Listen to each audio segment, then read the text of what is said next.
اللہم صلی اللہ سیدنا محمد وعلی آل سیدنا محمد بارک وسلم۔ اب کسی کے ذہن میں کوئی بات ہو تو معلوم کر لیں۔ ایک سوال آیا تھا کہ شوہر نے اپنی بیوی کو باہر ہیں وہ فون پہ طلاق دے دی، اب وہ رجوع کرنا چاہ رہے ہیں تو کس طرح کریں گے؟ میں باہر کسی غیر ملک میں ہیں، ان کا سوال یہ ہے کہ شوہر اور بیوی کا جھگڑا ہوا، فون پہ انہوں نے غیر ملک سے طلاق دے دی، اب رجوع کرنا چاہ رہے ہیں، کس طرح رجوع کریں؟ جس طرح طلاق دی اسی طرح رجوع کریں، دو گواہ لے لیں اور فون پہ اپنی بیوی سے کہہ دیں میں آپ کو رجوع کر رہا ہوں، آپ سے رجوع کر رہا ہوں، بس وہ تو ایک طلاق تو انہیں پڑ گئی، باقی دو طلاق کا ان کے پاس باقی رہے گا، اور جب وہ اپنے ملک آئیں گے تو اپنی بیوی کے ساتھ ایک رات سوئیں گے تو رجوع پورا ہو جائے گا پھر انشاءاللہ۔ ایک سوال یہ ہے کہ ایک آدمی جو ہے فائنینشلی طور پہ کمزور ہے، لیکن اپنی بیوی کا زیور گروی رکھ کے یا اس کو بیچ کے جو ہے وہ عمرے کے لیے جانا چاہتا ہے، تو کیا یہ اس کے لیے ثواب کا کام ہے یا زحمت کا کام ہے؟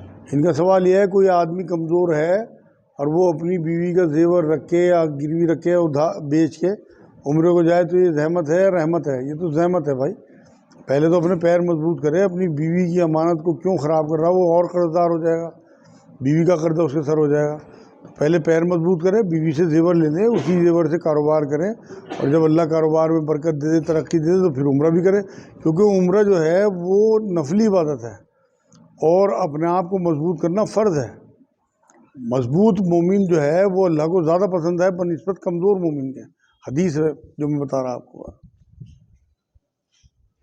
سوال یہ کہ میت کو 2-3 دن فریزر میں رکھ سکتے ہیں؟ فریزر میں؟ جی، ڈیپ فریزر میں۔ ہاں ڈیپ فریزر چل رہا ہے آج کل بھائی۔ ان کا سوال یہ ہے کہ میت کو 2-3 دن ڈیپ فریزر میں رکھ سکتے ہیں؟ بھائی اگر کوئی قانونی داؤ پیچ ہے اور اس کا مطلب پوسٹ مارٹم وغیرہ ہونا ہے، کوئی کسی نے کوئی سازش رچی تو بالکل اجازت ہے، ورنہ کوئی اجازت نہیں ہے۔ نبی نے 3 چیزوں کے بارے میں فرمایا کہ ان میں جلدی کرو، رشتہ ہو جائے بچوں کا تو شادی میں جلدی کرو، نماز کا وقت ہو جائے تو پڑھنے میں جلدی کرو، اور جنازہ تیار ہو جائے تو دفنانے میں جلدی کرو۔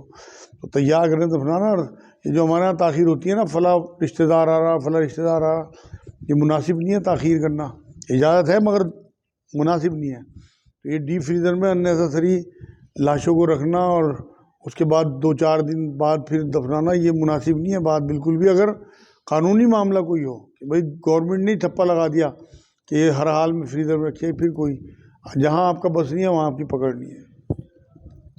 کیا جنازے کی نماز میں سورہ فاتحہ یا کوئی سورت نہیں پڑھنی چاہیے؟ ان کا سوال بڑا سینسیٹیو ہے بھائی، یہ جو ہم جس علاقے میں رہ رہے ہیں ان کا سوال یہ ہے کہ جنازے میں سورہ فاتحہ اور کوئی سورت نہیں پڑھنی چاہیے۔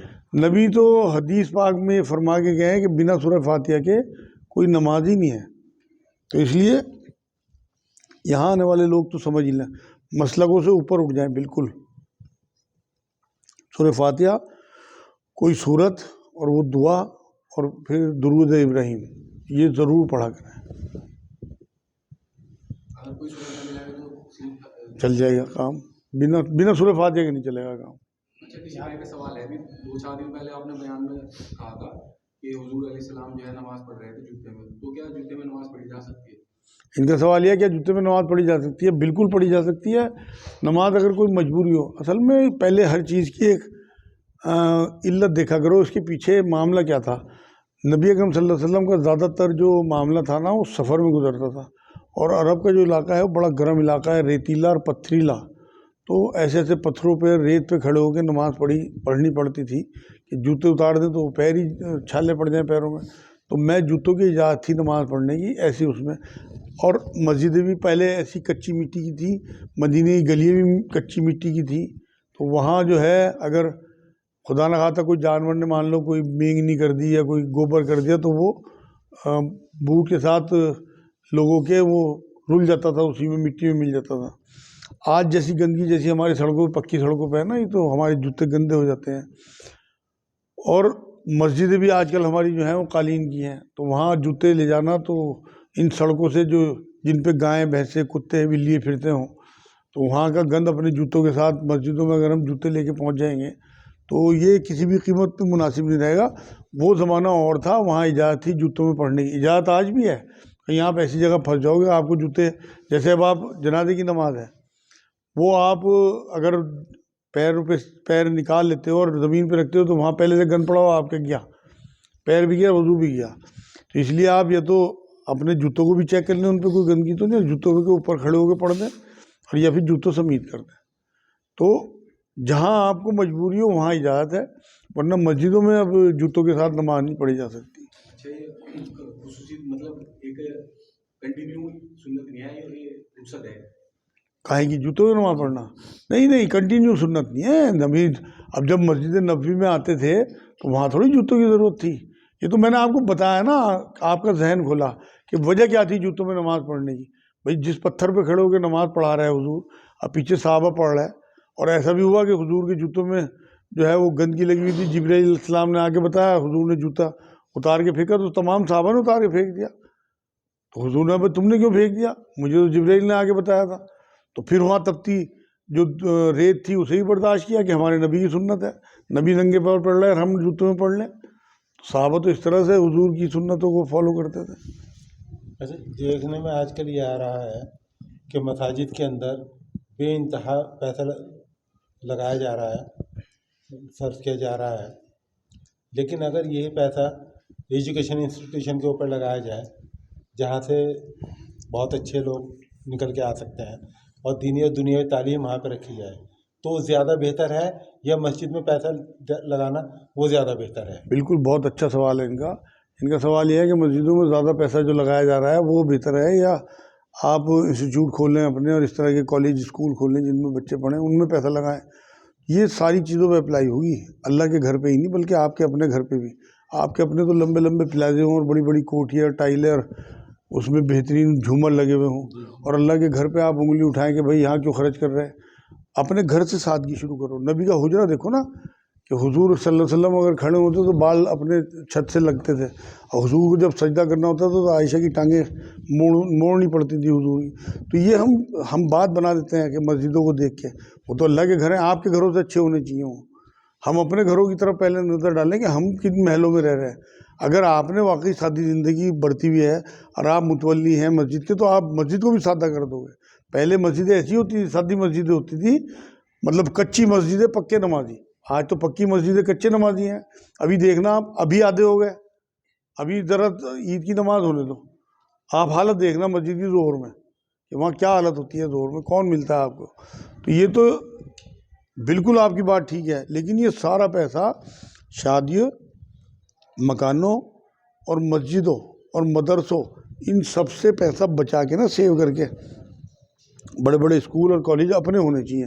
ہم کیوں دوسروں کی محتاجی، ہمارے بچے دوسروں کے اسکولوں میں پڑھ رہے ہیں، وہی کلچر سیکھ رہے، لیکن اس کی شروعات آپ کو اللہ کے گھر سے نہیں اپنے گھر سے کرنی پڑے گی. آپ کے اپنے گھر سے اللہ کا گھر بہتر ہونا چاہیے. گھر کی بڑی عورتیں بچے کو اوپر سے جو جاتے ہیں نا، بولتا ہے ٹپ کے جانے کو منع کرتی ہیں، تو اس کے بارے میں کچھ معاملہ ہے کیا ہے؟ ان کا کہنا یہ ہے کہ بڑی عورتیں بچے کے اوپر ٹپ کے جانے کو منع کرتے ہیں کہ اس کا قد نہیں بڑھے گا، یہ بیمار ہو جائے گا. اس طرح کی باتیں میں نے بھی سنی ہیں، سب بیکار کی باتیں ہیں. اور سنٹی وہ بات ہوتی ہے جو نبی نے فرمائی ہو، تو وہ اخلاق ہی اچھا نہیں لگتا کہ آپ کسی کے اوپر کو ٹپ کے جائیں.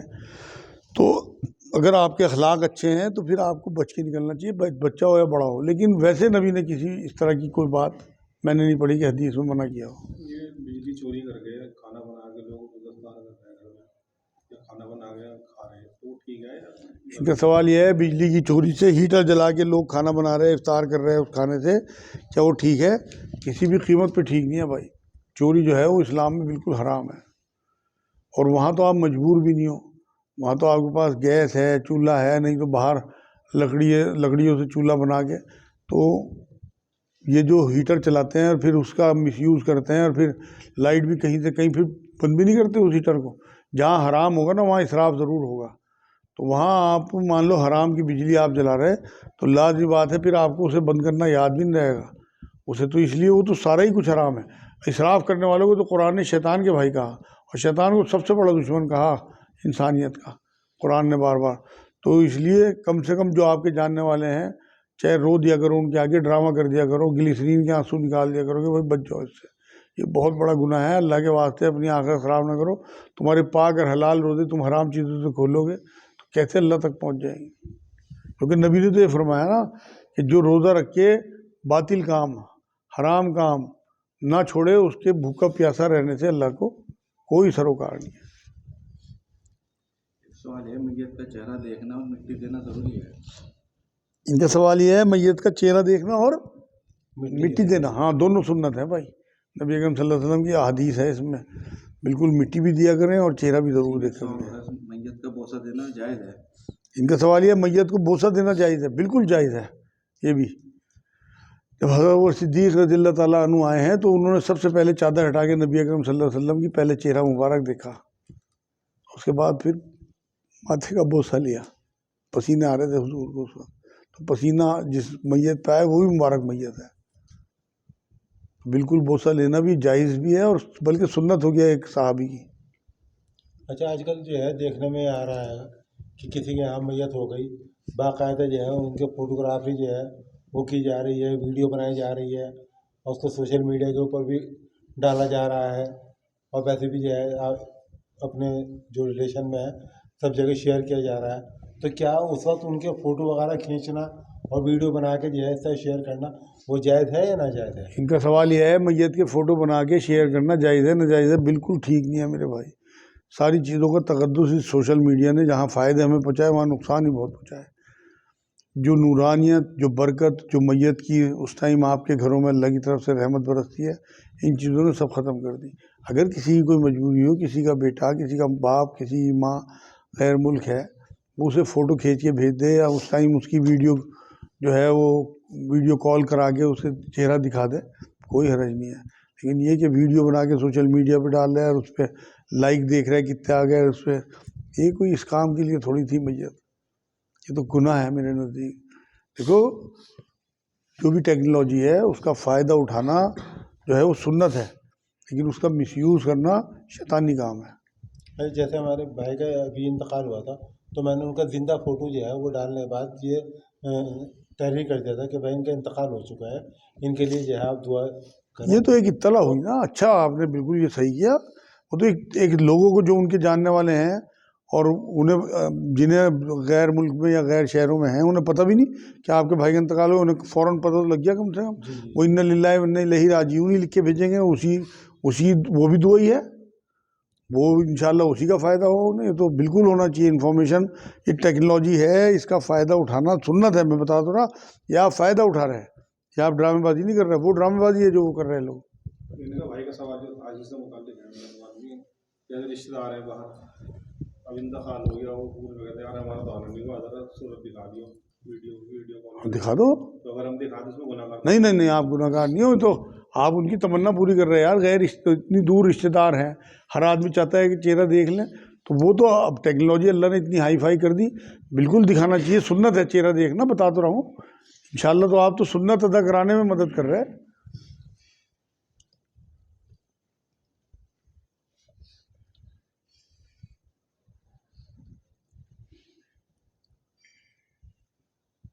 اچھا جو بہو کے بال ہوتے ہیں ہاں ان کے پیچھے بھی بال ہوتے ہیں، جو ناک کے اوپر ہوتے ہیں، ماتھے پہ بال آ جاتے ہیں، جیسے ناک کے نیچے بال آ جاتے ہیں عورتوں کے، جی اور ہاں تو وہ بھی اسی ہم نے کہا کہ حضور نے فرمایا کہ مطلب بھویں نہ بنوائیں۔ ہاں ان کا سوال یہ ہے عورتوں کے چہرے کے بال اور جگہوں کے بھووں کے علاوہ بھی نہیں ہٹوانے چاہیے، جیسے حضور نے کہا کہ بھویں نہیں بنوانی، تو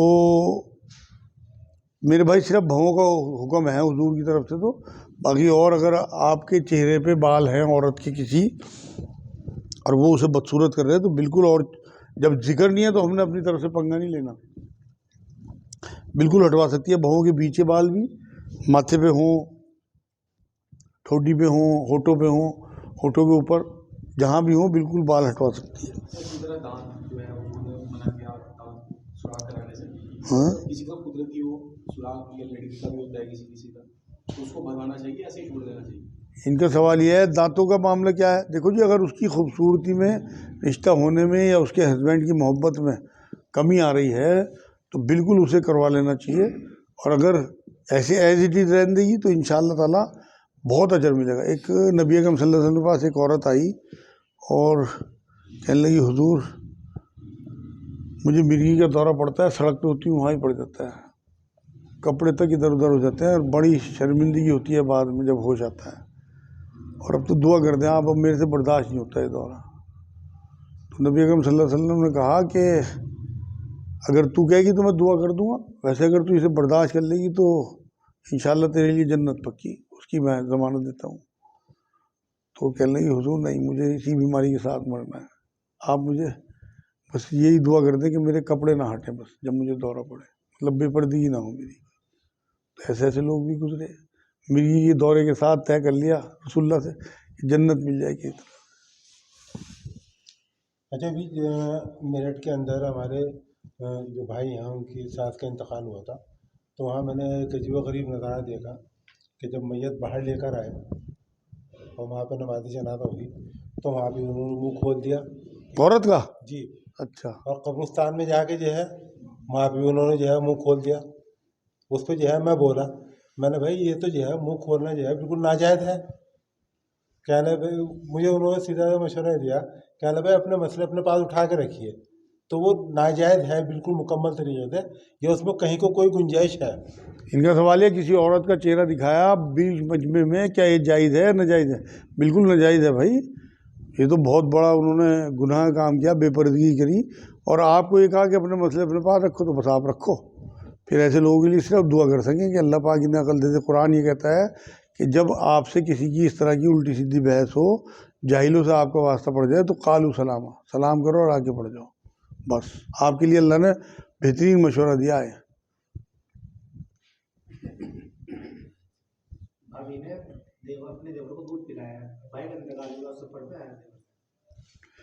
ان کا سوال یہ ہے بھابھی نے اپنے دیور کو دودھ پلا رکھا تھا، بھائی کا انتقال ہو گیا تو کیا پردہ ہے؟ نہیں ہوگا بھائی، وہ تو رضائی ماں ہو گئی اس کی، وہ دیور جو ہے نا اب وہ رضائی بیٹا ہے ان کا، تو رضائی بیٹا ہو یا اصلی بیٹا ہو اس سے پردہ نہیں ہے۔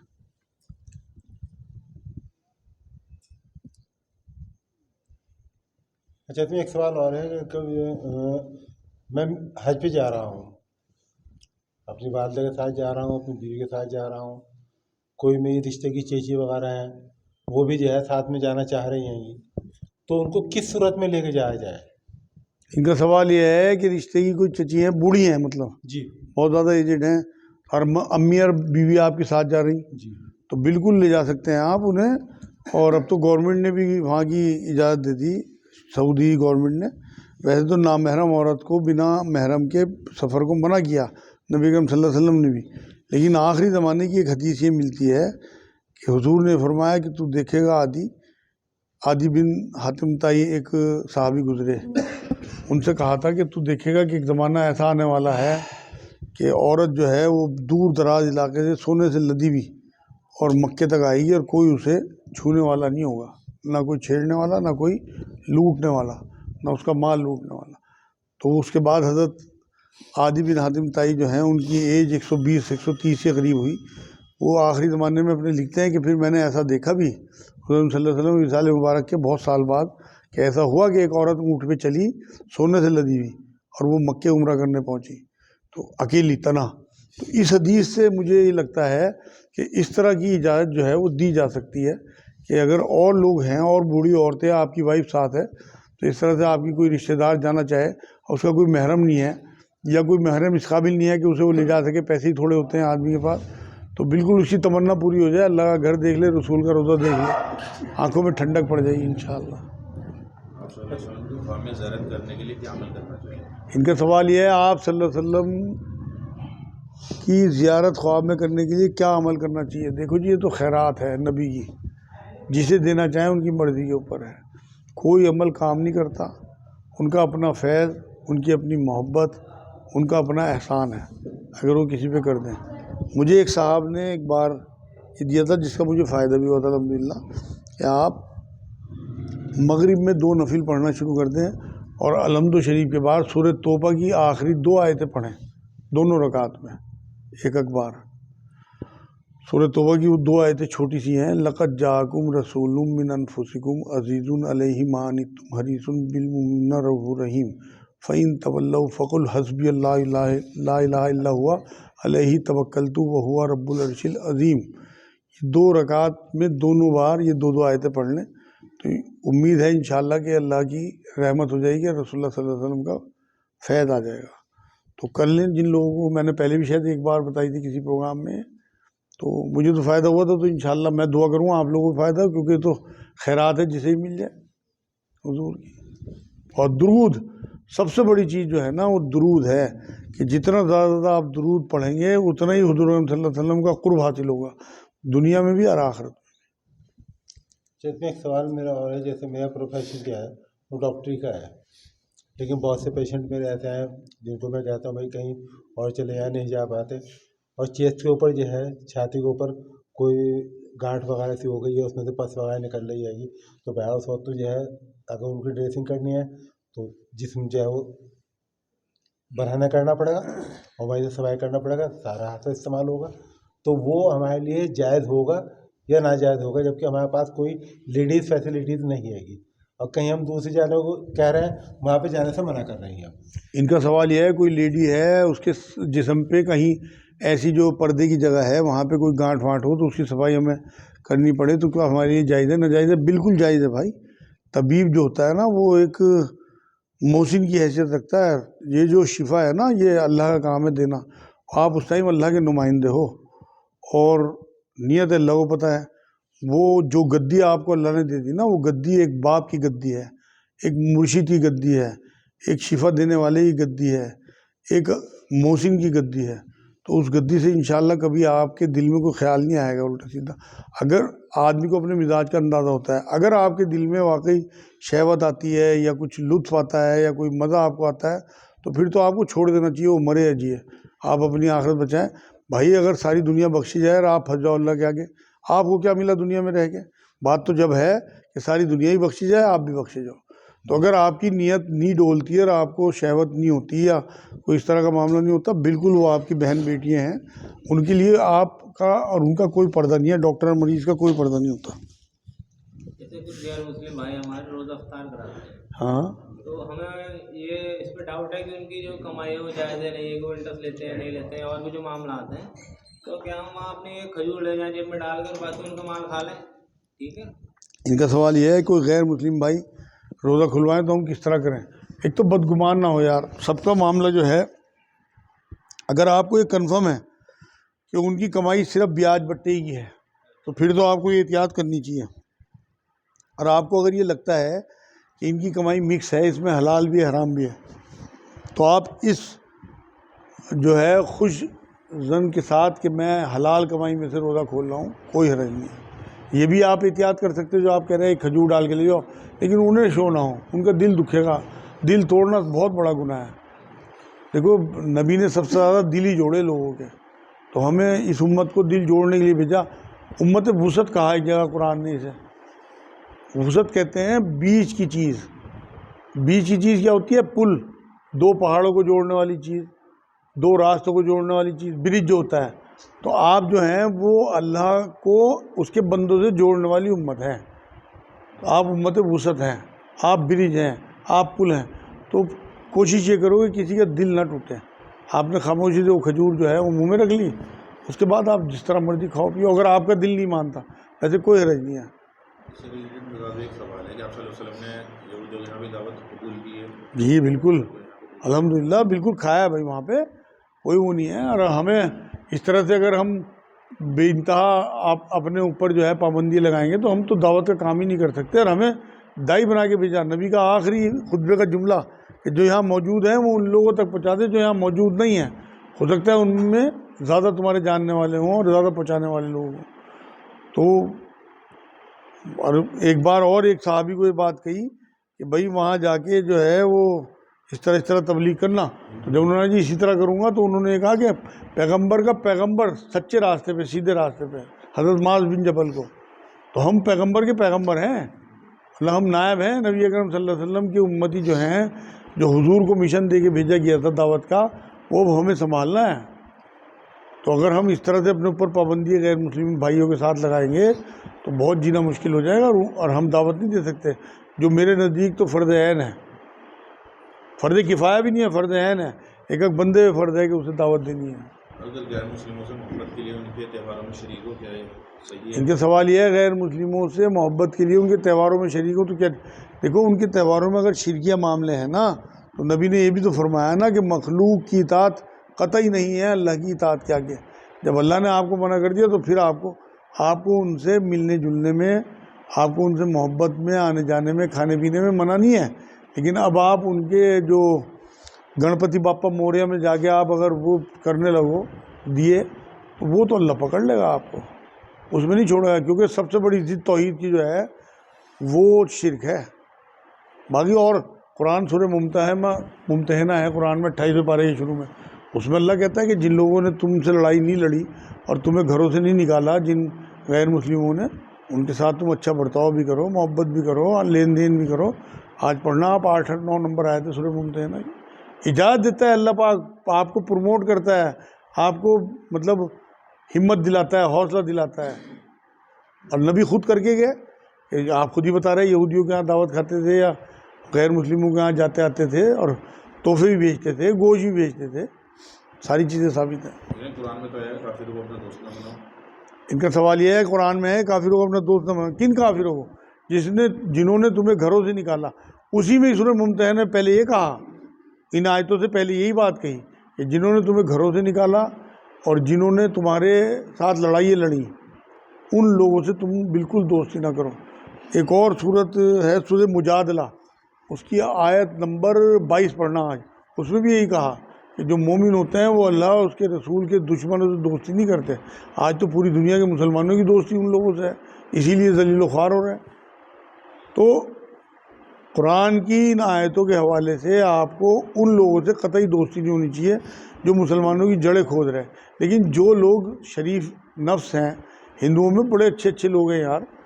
آج ہی میرا ایک جگہ روزہ رام تیرتھ ہال ہے یہاں پہ، اس میں روزہ کھلوایا، کیا محبت تھی ان لوگوں کی، کیسے تھالیاں لیے کھڑے تھے ہمارے لیے، کس طرح محبت سے انہوں نے روزہ کھلوایا. تو ایسا تھوڑی ہے سارے خراب ہیں.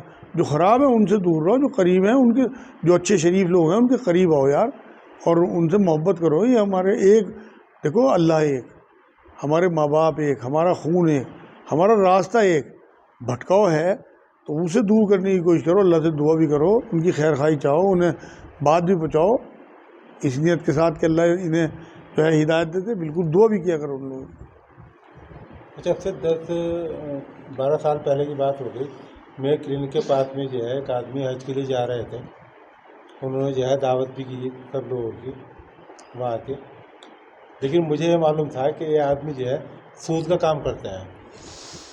تو جب لوگ وہاں سے دعوت کے لیے جانے لگے تو لوگوں نے میرے سے بھی کہا 2-4 نے، چلیے بھائی ڈاکٹر صاحب کھانا ہے وہاں پہ، کھانا کھانے جائیے. میں نے بھائی ایسے آدمی کے کھانا کھانا میں تو جاؤں گا نہیں بالکل، جو سود کا کام کرتا ہے ایسا تو جو ہے حج ہی قبول نہیں ہوگا. تو کس نے جا کے ان سے بھی ایک بات کہی کہ بھائی ڈاکٹر صاحب ایسے کہہ رہے ہیں. تو وہ آگے جو ہے میرے اوپر بڑا غصے ہوئے. میں نے بھائی آپ مدرسے چلے میرے ساتھ. تو بہرحال میں نے ان کے دل کو تکلیف پہنچائی تھی. نہیں، کیا میں حق بات. ان کا سوال یہ ہے کوئی سود کا کام کرتے تھے، حج کو جا رہے تھے، دعوت کری تو یہ نہیں گئے تو اس پہ لڑنے آ گئے.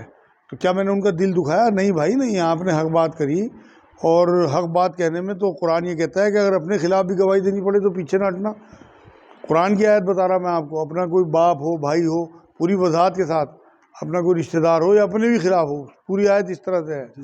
تو آپ نے حق بات کری. اگر آپ کو پکا پتہ ہے کہ وہ سود کا کام کرتے ہیں تو صرف سود کا ہی کام تھا ان کا یا اور مکس بھی تھا؟ سود کا کام تھا. ہاں تو سود کے کام میں تو بالکل انہیں کوئی، اگر کوئی نالی کے پانی سے وضو کرنے لگے وضو ہو جائے گا کوئی تو کرتے رہو حج. اس سے ہوتا کیا ہے؟ کوئی ان کا حج پہ جانا اللہ کو قبول تھوڑی ہو جائے گا اس طرح سے. یہ ہو سکتا ہے کہ حج پہ جائیں وہ اور اللہ انہیں وہاں ہدایت دے دے اپنے گھر کی برکت سے، رسول کے روزے کی برکت سے. آپ نے کھانا نہیں کھایا، جائز کیا، کوئی دل نہیں دکھایا، لیکن اللہ سے دعا ضرور کرنی چاہیے تھی آپ کو رات میں، جو نبی کا طریقہ ہے کہ اللہ اسے حرام سے ہٹا کے حلال پہ لگا دے. وہ نہیں کر رہا. بس میرے خیال آج کافی ہو گیا. مولا علی جو کہہ دیتے ہیں لوگ، مولا علی کہہ دینا چاہیے، اس کا مطلب کیا ہوتا ہے؟ ان کا سوال یہ ہے مولا علی کہہ دیتے ہیں. مولا علی کا مطلب کیا ہوتا ہے؟ مولا کہتے ہیں دوست کو. تو اگر مولا کے کہنے سے آپ کے ذہن میں اللہ بھی آ رہا ہے پھر تو یہ شرک ہو گیا، گناہ. لیکن مولا تو میں نے آپ کو بتا دیا، مولانا کا جو مولانا جو لفظ ہے نا وہ بھی تو مولا ہی سے بنا. مولا ہو، مولانا ہو، مولوی ہو، تو یہ جو ہے اگر اس نیت سے مولا علی کہہ رہے ہیں نا کہ وہ دوست یا ایک عزت دے رہا ہے یا ایک لقب دے رہا ہے، اس میں کوئی حرج نہیں ہے. ایک سوال ہے، ہاں بنی اسرائیل میں لگاتار نہیں دیا ہے، ہاں